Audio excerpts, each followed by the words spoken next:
This is the English service of Radio Algeria International. It's time for the news.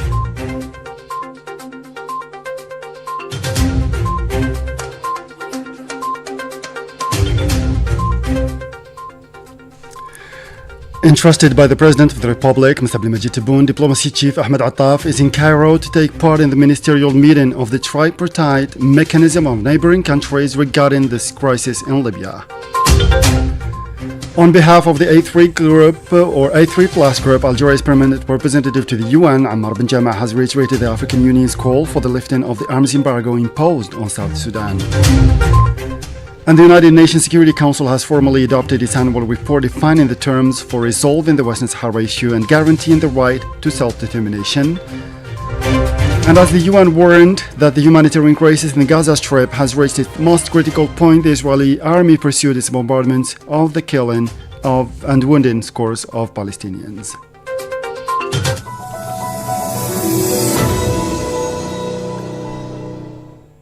Those were the headlines, and now the news in detail from Radio Algeria International. Good afternoon. First in our news, entrusted by the President of the Republic, Mr. Abdelmajid Tebboune, the Minister of State, in charge of Foreign Affairs, the National Community Abroad and African Affairs, Mr. Ahmed Attaf, is in Cairo to take part in the ministerial meeting of the tripartite mechanism for neighboring countries regarding the crisis in Libya. The meeting aims to relaunch the tripartite consultative mechanism, which has not met since 2019.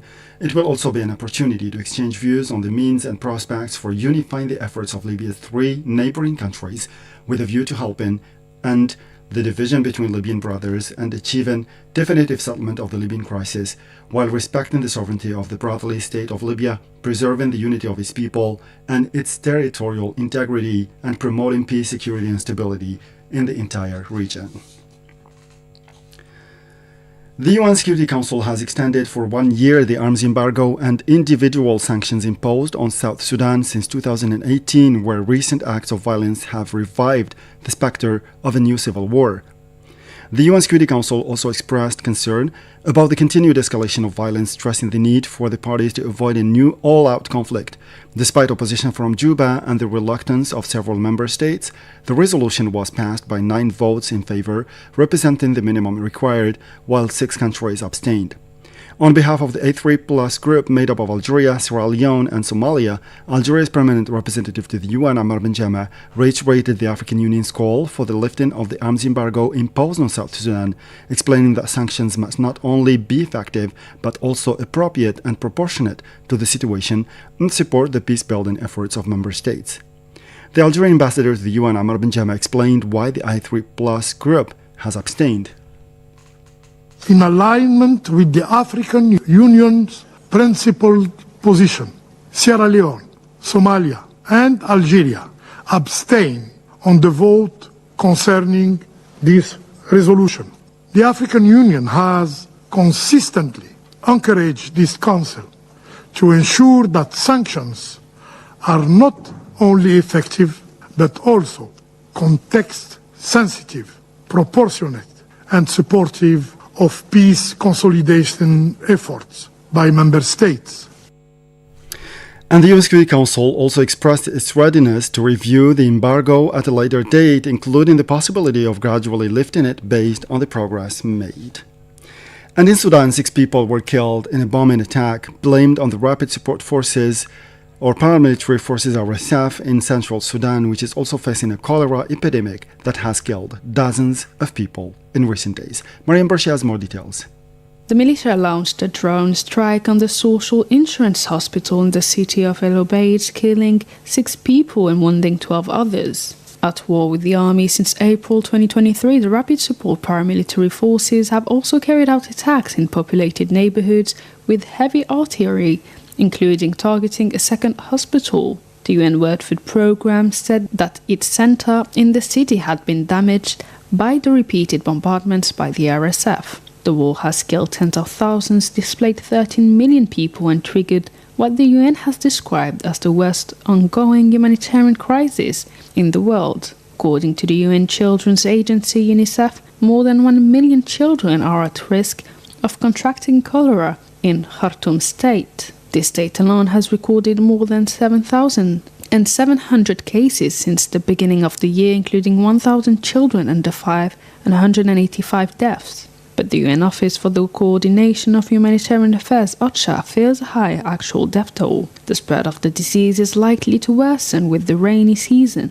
which begins in June and is hampering humanitarian aid. Meanwhile, the Sudanese authorities have recorded 1,375 new cholera-related cases and 23 deaths in Khartoum, according to Health Ministry statistics. The Director of Emergency and Epidemic Control at the Khartoum State Ministry of Health specified that 1,116 patients were currently being treated in isolation centers, noting that the number of deaths has decreased thanks to medical interventions, with only 28 deaths recorded on Wednesday. According to the latest official statistics, a total of 60,993 cholera cases have been recorded in Sudan, including 1,632 deaths. In August 2024, Sudanese authorities declared cholera a national epidemic. Sudan's health infrastructure is among the sectors most severely affected by the conflict between the Sudanese army and the Rapid Support paramilitary forces, which has been ongoing since April 2023.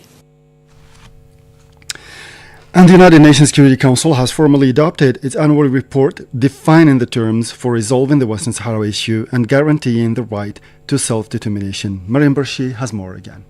At a public meeting, the Security Council unanimously adopted its annual report on its activities in 2024, which records the conclusions of the Council's deliberations and decisions on the issues on its agenda, including that relating to Western Sahara. Regarding Western Sahara, the Security Council clearly set out the fundamental terms for the settlement of the Western Sahara conflict.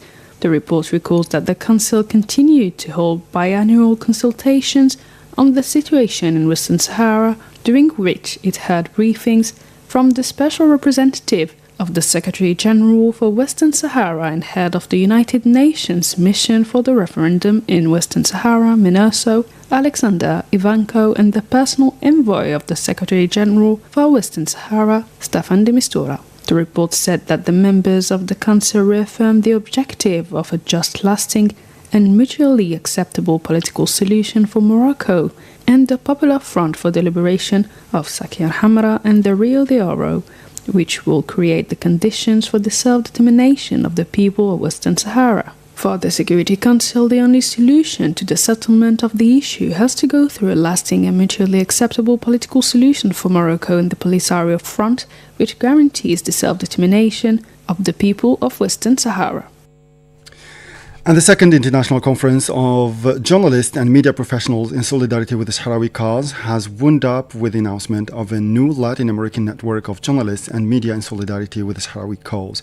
The conference, co-organized by the Sahrawi Union of Journalists, Writers and Artists and the Argentine branch of the Federation, in collaboration with trade unions and solidarity organizations, was held under the slogan Journalism and Action for the Decolonization of Western Sahara.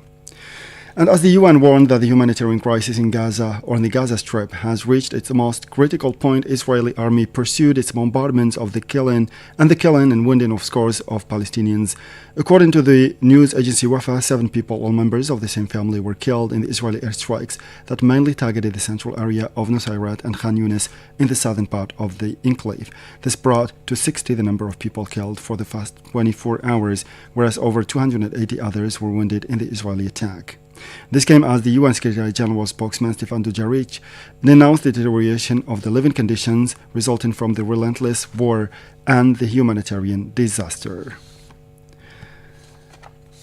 And it's worth noting that the municipality of Barcelona has severed its relations with Israel and frozen the twinning agreements reached with the occupying authorities. The announcement was made by the news agency Wafa, which stressed that the decision was taken by the city municipal council in response to Israel's serious violations of the international law and of the rights of the Palestinians. The council's members voted a motion backed by the ruling Socialist Party and by far left-wing parties calling for an end to all relations with Israel until it abides by the international law and the basic rights of the Palestinian people are respected.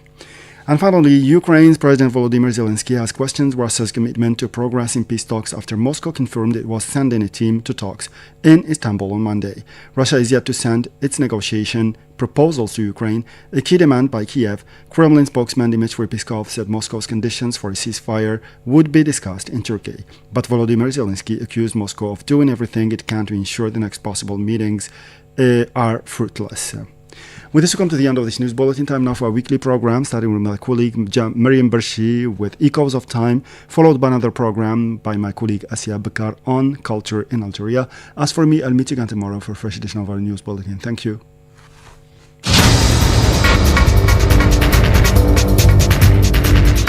Hello and welcome to Echoes of Time. Today we bring you a story of revolution, one that reshaped the world, shattered empires, and forced a reckoning with the very meaning of liberty.